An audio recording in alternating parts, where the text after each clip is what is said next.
အားလုံးပဲမင်္ဂလာပါဒီနေ့စပြီးကျွန်တော်တို့ရဲ့သင်တန်းလေးကိုစတင်ပြီးတော့သင်ကြားပေးသွားမှာဖြစ်ပါတယ်အခုသင်တန်းအစပိုင်းမှာတော့ကျွန်တော်တို့လိုက်မလုံနိုင်သေးမဲ့သူတွေရောလုံနိုင်မဲ့သူတွေရောကျွန်တော်မသိသေးတာဖြစ်တဲ့အတွက်ဖြည်းဖြည်းချင်းသွားပြပါမယ်နော်အဆင်ပြေသွားရင်နောက်ပိုင်းမှာမြန်သွားဖို့လည်းရှိတယ်နော်โอเคကျွန်တော်စလိုက်အောင်အဲ့တော့အရင်ဆုံးကျွန်တော် desktop မှာ right click နှိပ်မယ် new folder M51A လို့ပဲပေးထားခဲ့လိုက်မယ်အားလုံးတခြားနာမည်နဲ့ပေးလို့ရတယ်ဗျာနော်ဒါပေမဲ့ဒီနေရာမှာကျွန်တော်ပုံစံတစ်ပုံစံနဲ့ပဲထားပေးခြင်းတယ်ဘာလို့လဲဆိုတော့တခုခုမြန်ကိစ္စရှိခဲ့တယ်ဆိုလို့ရှိရင်အလွယ်တကူကျွန်တော်ရှင်းပေးလို့ရပါတယ်နော်အဲ့တော့ M51A new folder လေးတခုကျွန်တော်စောက်လိုက်မယ်ပြီးလို့ရှိရင်ကျွန်တော် subline tab 3လေးကိုဖွင့်မယ်နော် FUB subline tab 3ဆိုတာလေးတွေ့နေပါပြီနော်အဲ့ဒါလေးကိုကလစ်နှိပ်ပြီးဖွင့်လိုက်မယ်ဖွင့်ပြီးတော့ဆိုလို့ရှိရင်ဒီလိုဝင်လို့အခြေအနေမှာ file open folder ကနေကျွန်တော်ဘယ်ဟာရွေးမလဲဆိုတော့ကျွန်တော် desktop မှာစောက်ခဲ့တာမျိုးရှိတယ် M51A ဆိုတာလေးအဲ့ဒါလေးကိုကျွန်တော်ပြန်ရွေးလိုက်မယ်နော်sorry M51A ဆိုတာလေးကို slash folder နှိပ်လိုက်မယ်အဲ့ဒါဆိုလို့ရှိရင်ဒီဘက်ဘေးထောင်မှာ M51A ဆိုပြီးတော့ပေါ်လာလိမ့်မယ်ဟုတ်လား okay ဒီအဆင့်ကြီးရောက်ပြီဆိုလို့ရှိရင်ကျွန်တော်တို့ M51A folder လေးပေါ်မှာ right click နှိပ်မယ် new file နော်ပြီးသွားရင် file ကနေကျွန်တော် save ဆိုတဲ့ဟာလေးကိုတစ်ချက်နှိပ်လိုက်မယ်နာမည်ပေးတဲ့အခါမှာကျွန်တော်တို့ပထမဆုံး001 BOI area boilerplate .html လို့ပေးခဲ့လိုက်မယ်ဟောကျွန်တော်အရှေ့ပိုင်းမှာရှိတဲ့001 boilerplate ဆိုတဲ့ဟာကအရေးမကြီးပါဘူးเนาะဘယ်နာမည်ဖြစ်ပါစေကျွန်တော်ပေးထားခဲ့လို့ရတယ်တိုးတော့ကျွန်တော်001လို့ပေးမယ်002လို့ပေးသွားမယ်အဲ့လိုပေးသွားခြင်းအပြင်ကျွန်တော်တပုံစံနဲ့ပေးသွားခြင်းအပြင်တစ်ခုချင်းဘယ်ဟာအစဘယ်ဟာအဆုံးဆိုတာကျွန်တော်အလွယ်တကူသိသွားနိုင်မယ်တစ်ခုချင်းပြန်ဖွင့်ရတဲ့ခါလဲအလွယ်တကူရမယ်အနောက်က .html ဆိုတဲ့ extension လေးကတော့မဖြစ်မနေပါမယ် extension လေးဖြစ်တယ်ကျွန်တော် html file လေးရေးမယ်ဟုတ်ပြီနော်အဲ့တော့ကျွန်တော်နောက်တစ်ခေါက်ပြန်ပြောပါမယ် file save 01 01 underscore BOI area boiler plate.html ပြီးသွားရင် enter ခောက်လို့လည်းရတယ် save ကိုနှိပ်လို့လည်းရမယ်နော်ဟုတ်ပြီကျွန်တော်ပထမဆုံးအဆင့်အနေနဲ့ကျွန်တော် HTML ရေးပြီးဆိုလို့ရှိရင်ပထမတစ်ဆင့် exclamation mark doc typ.html လို့ရေးလို့ရမယ်ဒါကပထမဆုံးတစ်ဆင့်ပါဒုတိယတစ်ဆင့်အနေနဲ့ HTML အဖွင့် HTML အပိတ်လေးကိုရေးသားရပါမယ် HTML အဖွင့်တက်နဲ့အပိတ်တက်မှာဘာကွာလဲဆိုလို့ရှိရင်ကျွန်တော် forward slash လေးတစ်ခုပဲကွာတော့တာရှိပါလိမ့်မယ်ကျန်တဲ့အားလုံးကတော့အဖွင့်တက်နဲ့အပိတ်တက်မှာတူတူတွေပဲ .html ဆိုတာအဆင့်1ပါ HTML အဖွင့် HTML အပိတ်ကအဆင့်2ပါအဆင့်3အနေနဲ့ကတော့ HTML အဖွင့်အပိတ်တက်ကြားထဲမှာလာရေးရမှာပါ enter တစ်ချက်ခောက်မယ် tab ချက်ခုံမယ်ပြီးလို့ရှိရင် header အဖွင့် header အပိတ်ဆိုတာလေးရှိမယ်ပြီးရင် enter တစ်ချက်ခောက်မယ်ပြီးရင် body tab အဖွင့် body tab အပိတ်ရှိပါလိမ့်မယ် okay အဲ့ဒါဆိုရင်ကျွန်တော်ဘယ်နှဆင့်ရှိပါလဲဆိုတော့ပထမတစ်ဆင့် .html ရှိမယ်ဒုတိယတစ်ဆင့် html အဖွင့်ပိတ်ရှိမယ်တတိယအဆင့် header အဖွင့် header အပိတ်စတုတ္ထအဆင့် body tab အဖွင့် body tab အပိတ်ရှိမယ်နောက်ဆုံးအဆင့်အနေနဲ့ header အဖွင့်အပိတ်ရဲ့ကြားထဲမှာ enter တစ်ချက်ခောက်လိုက်မယ် title tab အဖွင့်ရှိမယ် title tab အပိတ်ရှိပါလိမ့်မယ်နော်ကျွန်တော်အဲ့လိုအဆင့်5ဆင့်နဲ့တေချာမှတ်ထားမယ်ဆိုလို့ရှိရင်ကျွန်တော်တို့ရဲ့ boilerplate အခြေခံအကြဆုံး boilerplate လေးကမှတ်သားလွယ်ကူသွားမှာဖြစ်ပါတယ် okay အခုလို့ဆိုလို့ရှိရင်ကျွန်တော် HTML file လေးတစ်ခုကောင်းကောင်းboilerplate file လေးတစ်ခုရသွားပြီပေါ့နော် control s ကိုနှိပ်မယ်သို့မဟုတ်file လေးကနေပြီးတော့ save ကိုလာနှိပ်နိုင်မယ်ဆိုလို့ရှိရင်လည်းတူတူပါပဲ ကျွန်တော်အဲ့နေရာမှာပြောစရာရှိတာကတိုက်တဲ့ထဲမှာကျွန်တော်တစ်ခုခုထည့်ရတယ်ပေါ့နော်အဲ့လိုထည့်တဲ့အခါတိုင်းမှာဘယ်တော့မှအလွယ်တကူ AA BBB စသဖြင့်အလွယ်တကူတွေထည့်လို့မထည့်သွားပါနဲ့ထည့်လို့မရဘူးလားဆိုတော့ရတယ်ဘာပြဿနာမှမရှိဘူးတိုးတော့ဘာတွေဖြစ်လာမလဲဆိုလို့ရှိရင်ကျွန်တော်တကယ်တမ်း real world မှာ run လာခဲ့ပြီဆိုလို့ရှိရင်ကျွန်တော်ဒီတိုက်တဲ့အဖွင့်ပိတ်ထဲကရေးထားတဲ့ content လေးတွေကတိတ်ကိုအရေးကြီးတဲ့နေရာမှာပါပါတယ်ကျွန်တော် Google search မှာသွားရှာမယ်မြန်မာweb ဆိုလို့ရှိရင်ကျွန်တော်ဒီမှာမြန်မာဆိုပြီးတော့ထည့်ထားတယ် web ဆိုပြီးထည့်ထားမယ်ဆိုလို့ရှိရင်အလွယ်တကူကျွန်တော်မြန်မာ web တွေကိုရှာတွေ့နိုင်မယ်မဟုတ်တော့ website သိန်းနဲ့တန်းနဲ့ချီတဲ့အချိန်မှာကျွန်တော် site လေးကမြုပ်နေပါလိမ့်မယ် okay ဒီနေရာမှာတော့ကျွန်တော်တို့ကတကယ်လက်တွေ့ real world သွားမှာမဟုတ်တဲ့အတွက်ကျွန်တော်ဗာရေးတာတော့ boilerplate ဖြစ်တဲ့အတွက် boilerplate လို့ပဲကျွန်တော်ပေးထားခဲ့လိုက်မယ် okay file save ကိုနှိပ်လိုက်ပါပြီးတော့လို့ရှိရင်ကျွန်တော်ဒီထဲမှာ right click နှိပ်မယ် open in browser ကိုနှိပ်လိုက်ပါနော်ခဏလေးစောင့်ကြည့်မယ်ဘာမှပေါ်မလာတာကိုတွေ့နိုင်မယ်ဒီ document ထဲမှာဘာလို့ပေါ်မလာလဲဆိုတော့ document ဆိုတာကကျွန်တော်တို့ဟောဒီဘက်ဘယ်ဘက်ထောင်းကနေပြီးတော့ဟောအောက်ဆုံးညာဘက်ထောင်းအထိကို document လို့ခေါ်တယ်အဲ့ထဲမှာပေါ်မဲ့ဟာအားလုံးကဘယ်နေရာမှာရေးထားလဲဆိုဒီ body tag အဖွင့်ပိတ်ကြားထဲမှာရေးမှသာလာပြီးပေါ်ပြနေမှာဖြစ်တယ်အခုဒီမှာကျွန်တော်တို့ boilerplate လို့ရေးထားတဲ့ကောင်တွေကဘာမှလာရှိနေဟောဒီဘက်ထောင်းမှာ tab bar လေးမှာကျွန်တော်တွေ့နေရနိုင်မယ် address bar မှာတွေ့နေရတဲ့ကောင်ကတော့ဒါကကျွန်တော်ဘယ်နေရာမှာရေးထားတာနော် C user is a desktop တွေက M51A ဆိုတဲ့ folder ထဲမှာ001 boilerplate.html ဆိုတဲ့ကောင်ကိုကျွန်တော်ဖွင့်နေတာလို့ဒါပြောထားတာ okay ဒီအဆင့်ထိဆိုလို့ရှိရင်တော့ဒါကျွန်တော်တို့ရဲ့ boilerplate အခြေခံ template လေးတစ်ခုလုံးဝပြီးပြည့်စုံသွားပြီဖြစ်တယ်အခြေခံလို့ပဲပြောတာနော်တခြားဘာမှမပါသေးဘူးသူ့မှာထည့်ပြရတယ်တကယ်ကိုအများကြီးဆိုမှအများကြီးကြံပါသေးတယ် okay ဒီအဆင့်ထိကိုပဲကျွန်တော်နောက်တစ်ခေါက်ပြန်ပြီးတော့နောက်တစ်ချိန်ပြန်ရေးပြပါမယ်ပထမအဆင့် exclamation mark doc type html ဒုတိယအဆင့်ဗာလဲ html တက်အဖွင့် html တက်အပိတ်တတိယအဆင့်က header အဖွင့် header အပိတ်စတုတ္ထအဆင့်က body တက်အဖွင့် body တက်အပိတ်နောက်ဆုံးပြန်မှအဆင့်အနေနဲ့ကတော့ title တက်အဖွင့် title တက်အပိတ်ဖြစ်တယ်နော်ဒီကြားမှာကျွန်တော် boilerplate ဖြစ်တဲ့အတွက် boilerplate လို့ရေးပြီးတော့ကျွန်တော်မှတ်သားခဲ့လိုက်မယ် keyboard က control F ကိုပဲနှိပ်သည်ဖြစ်စေဒီက file နဲ့ကနေပြီးတော့ file save ကိုနှိပ်သည်ဖြစ်စေတူတူပဲဖြစ်တယ်နော် okay နောက်တစ်ချိန်ပြန် run ကြည့်မယ် run တဲ့အခါဘယ်လို run မှာတော့ right click open in browser လေးနှိပ်လိုက်လို့ရှိရင်လာပြီးတော့လာဖွင့်ပေးလိမ့်မယ်ဟုတ်လား okay ဒီနေ့ကတော့ကျွန်တော်အခြေခံရေးနည်းတွေပဲ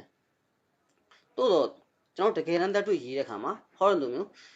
အချိန်ကုန်ခံပြီးရေးနေမှာမဟုတ်ပါဘူးဘယ်လိုရေးလဲဆိုတာကျွန်တော်မိတ်ဆွေတို့အလွယ်တကူနည်းလေးပြပေးမယ်ဒါရအားလုံးဖြတ်ချလိုက်မယ်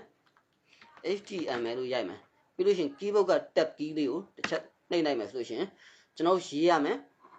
.html တွေ html တွေ header အဖွင့်ပိတ် body နော်အကုန်လုံးအစားဆုံးအပြည့်စုံရေးပြီးသားဖြစ်နေတာကိုတွေ့ရနိုင်မယ်အပြည့်စုံဆိုမှဒီ title ကြားတဲ့ဟာတော့သူဒါမဖြည့်ပေးဘူးပေါ့နော်အဲ့ဒါကျွန်တော်အဓိကကိုယ့်ဘာကိုဖြည့်ရမယ်ဟာ okay boilerplate အဲ့မှာမိတ်ဆွေတို့ပြောစရာရှိတာကဒီ .html ဆိုတဲ့ကောင်ဒီမှာသူအကြီးနဲ့ရေးပြထားတယ်ဗျာနော်အကြီးနဲ့ရေးတယ်ကျွန်တော်ခုနကတော့ရေးပြသွားတော့အသေးနဲ့ရေးသွားတယ်အဲ့ဒါပြဿနာမရှိဘူး html ကအကြီးနဲ့ရေးသည်ဖြစ်စေအသေးနဲ့ရေးသည်ဖြစ်စေပြဿနာမရှိဘူးအကုန်တူတူပဲတိုးတော့ကျွန်တော်အနေနဲ့ကတော့ကျွန်တော် recommend ပေးရမယ်ဆိုရင်တော့အသေးတွေရောအကြီးတွေရောရှုပ်နေမှာဖြစ်တဲ့အတွက်အသေးတွေကြီးပဲအမြဲတမ်းရေးတာကိုကျွန်တော်ကတော့ပို့ပြီး recommend ပေးပါတယ် okay control S နောက်ချိန်ပြန်ပြီးတော့ပြန် run မယ်ရလက်ကတူတူပဲဖြစ်ပါလိမ့်မယ်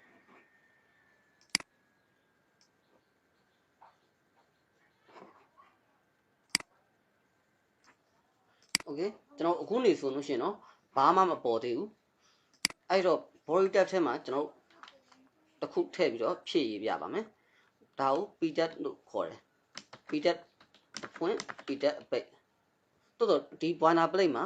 ကျွန်တော်မြင်တာအောင်လို့ဆိုတာပြတာဖြစ်တယ်ဒီ boiler plate မှာဒီ pdat ဖွင့်အပိတ်ကိုမိတ်ဆွေတွေနဲ့ဘာမှဝါရီများမနေနဲ့ထည့်ပြီးလဲတွေးစရာအကြောင်းမရှိဘူးနော် this is paragraph ဆိုပြီးကျွန်တော်ဖြည့်ရေးလိုက်မယ်ကျွန်တော် file ကို save ဖို့တစ်ခုလုပ်ပြီးသွားတိုင်း file ကို save ဖို့လိုပါလိမ့်မယ်နော် file save လားမ save လားဘာမှကွာခြားလဲဆိုတော့ဟောကျွန်တော်မြားလေးနေရာကိုကြည့်ပါနော်အခု save မလုပ်ထားတဲ့အချိန်မှာလုံးလေးပုံနဲ့ကျွန်တော် save လုပ်သွားလို့ရှိရင်အဲ့နေရာမှာနော်ဟိုအမှားချက်လေးပုံဖြစ်သွားတာတွေ့ရနိုင်မယ်ကျွန်တော်နောက်တစ်ချိန် type run ရမယ် this is paragraph ဆိုတဲ့စာသားလေးကပေါ်လာပြီဘာဖြစ်လို့ပေါ်လာလဲကျွန်တော် body tab အဖွင့်ပိတ်ကြားထဲမှာကျွန်တော် this is paragraph ဆိုတာလေးထည့်ရေးထားတာဖြစ်တဲ့အတွက် okay အခုလောက်ဆိုရင်တော့ကျွန်တော် boiler plate လေးတွေကအဆင်ပြေပြီဗျနော်တော့ကျွန်တော်ဒီနေ့တို့ကတုံလုံးနေသေးတယ်ဖြစ်တဲ့အတွက်နောက်တစ်ခုလောက်တော့ကျွန်တော်နောက်တစ်ဆင့်ထပ်တက်သွားမယ် okay ဟုတ်မယ်လို့ကျွန်တော်ယူဆပါတယ်နောက်ထပ် file တစ်ခုယူရမယ့်အခါတိုင်းတခြားမှမဟုတ်ပါဘူး m51a ဆိုတဲ့အပေါ်မှာ right click နှိပ်မယ် new file save ကိုနှိပ်လိုက်မယ်တစ်ချက်ခုနကဗာပေးထား001အခုက002လို့ပေးလိုက်မယ် underscore ပြီးတော့အခုဒီတစ်ခေါက်တင်မှာ heading tab တွေဖြစ်တဲ့အတွက် heading 002 underscore heading.html လို့ကျွန်တော်ပေးလိုက်မယ် enter တော့မဟုတ် save ကိုနှိပ်လို့ရပါမယ်ကျွန်တော် boiler plate လေးကိုအလွယ်တကူပဲခေါ်မယ် html လို့ရေးလိုက်မယ်ပြီးလို့ရှိရင် keyboard က tab key လေးကိုတစ်ချက်နှိပ်လိုက်မယ် okayဒီအရင် heading ကျွန်တော် heading tab တွေကလည်းကျွန်တော် website ကိုရှာဖွေတဲ့နေရာမှာအရေးပါတဲ့နေရာမှာရှိပါတယ် heading tab မှာကအမျိုးအစား6မျိုးရှိတယ် H1 ကနေ H6 ထိရှိတယ်ကျွန်တော်အားလုံးကိုရေးပြသွားမယ်နော် heading H1 အဖွင့် H1 အပိတ်ရှိမယ် H2 ပြီးတော့ H3 အဖွင့် H3 အပိတ် H4 H4 အဖွင့် H4 အပိတ်ရှိမယ်ဒီ tab တွေရေးတဲ့နေရာမှာလည်းကျွန်တော်အခုရေးသလိုမျိုး H5 အဖွင့် H5 အပိတ်တို့အဲ့လိုမရေးပဲနဲ့အခုနောက်ဆုံးဆိုလို့ရှိရင်တော့ H6 နော် H6 ကိုတန်းရေးလိုက်မယ်ပြီးလို့ရှိရင် tab key ကိုခုံလိုက်မယ်ဆိုလို့ရှိရင်လည်းအဖွင့်ရောအပိတ်ရောအလွယ်တကူရပါတယ်အခုကျွန်တော်အရှိကနေပြီး H1 ကနေ H5 ထိရေးပြသွားတော့မိတ်ဆွေတို့နားလည်အောင်ကျွန်တော်ရေးပြသွားတာကျွန်တော်ပြန်ပြီးတော့အစားဆုံးပြန်ရေးမယ်ဘယ်လိုအလွယ်တကူရေးလို့ရလဲဆိုတာကို H1 လို့ရေးမယ် tab ခုံမယ်ဒါဆိုရင်ပြီးသွားပြီအဖွင့်ရောအပိတ်ရော H2 ရေးမယ် tab ခုံမယ်အဖွင့်ရောအပိတ်ရောလို့ရသွားပြီ H3 H4 H5 ပြီးတော့နောက်ဆုံး H6 okay ကျွန်တော်ဒီဟာလေးတွေတော့ H1 tab လို့ခေါ်တယ်အဖွင့်ရောအပိတ်ရောရှိတယ် test အဲ့ထဲမှာကျွန်တော်ကစာသားလေးတွေထည့်ရေးလိုက်မယ် heading 1အဲ့ဒါဆိုလို့ရှိရင်ဒါ H1 element ကြီးဖြစ်သွားပြီနော်ဒီကောင်ကအဖွင့် tab အပိတ် tab ဒီကောင်က content အဖွင့်ရောအပိတ်ရောပါမယ်ပြီးတော့အထဲမှာ content လေးတွေပါမယ်အဲ့ဒါတွေ element တွေလို့ခေါ်တယ်ဒါဆို H1 element ရှိပြီ H2 element heading 2ကျွန်တော်1နဲ့2တွေရေးရမှာပြင်းလို့အခုလိုမျိုးလုပ်လိုက်မယ်နော် heading 3 heading 4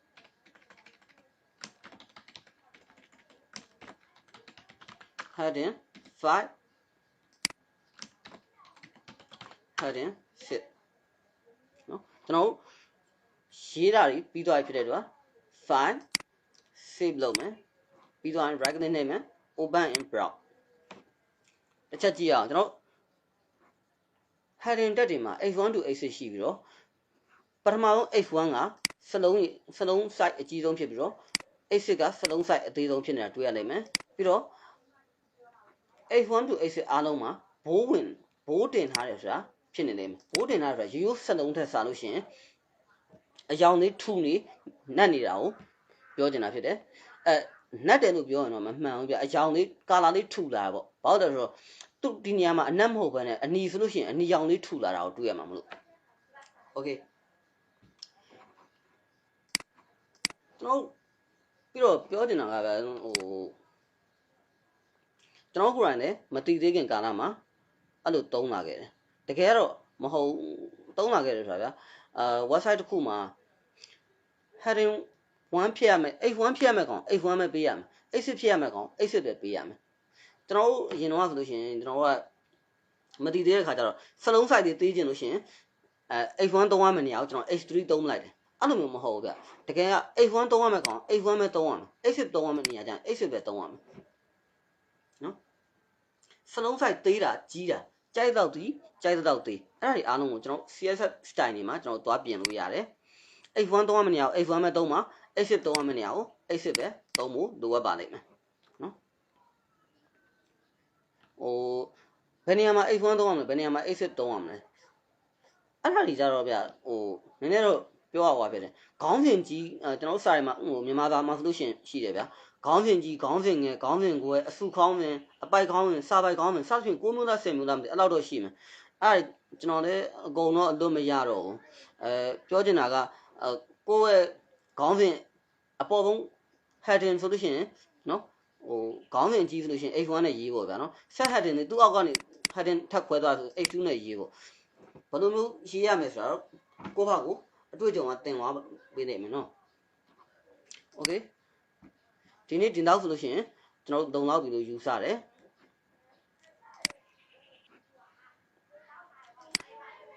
အခုကျွန်တော်သင်ပေးတဲ့တော့နဲ့ဟိုကျွန်တော်တစ်ချက်ရက်ထားတယ်ဘာလို့လဲဆိုတော့နောက်ပိုင်းကျလို့ရှိရင်ဘယ်သူတွေလိုက်လုံနိုင်လဲမလုံနိုင်ဘူးလေအဲ့အနေထားတွေကိုကျွန်တော်ကြည့်ပြီးတော့လုံနိုင်တယ်မလုံနိုင်ဘူးမလုံနိုင်လို့ရှိရင်ကျွန်တော်ပြောပြလို့ရတယ်ဗျနော်မဖြစ်ဖြစ်အောင်လိုက်လုပ်ပေးမယ်သင်ပေးမယ်လိုက်မလုပ်ဘူးဆိုတဲ့သူတော့ကျွန်တော်ငကိုကလည်းပြောပြီးသားပဲကျွန်တော်ထုတ်မှာမဟုတ်လို့အဲ့ဒါမှဖြည်းဖြည်းချင်းသွားမယ်โอเคဒီနေ့တော့ဒီလောက်ပါပဲကျေးဇူးတင်ပါတယ်